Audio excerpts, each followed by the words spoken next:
Emergency shelter space is hard to come by in Massachusetts as the people seeking shelter only continues to grow.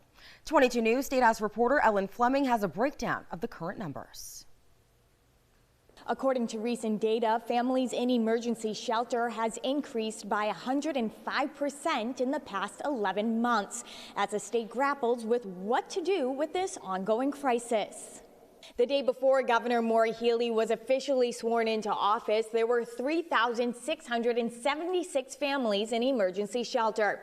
As of yesterday, there are 7,525, a growth of over 3,800 families. Beginning late last year, the emergency shelter system began seeing a significant growth in migrants, refugees, and asylum seekers from other countries.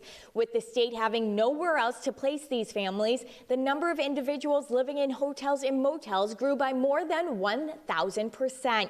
In Western Massachusetts, there are approximately 800 families in emergency shelter. This includes in those hotels and motels, but also in the traditional long-term emergency shelter.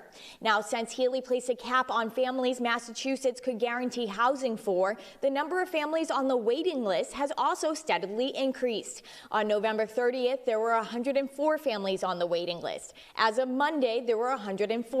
And as of yesterday, there are 208 families on the waiting list. Compare this to the only 22 families that were on the list when the cap on families was reached in early November.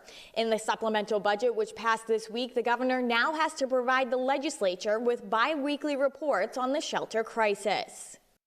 Now, the governor signed off on the supplemental budget on Monday, which allocated $250 million towards the emergency shelter crisis. Working for you at the State House in Boston, Ellen Fleming, 22 News.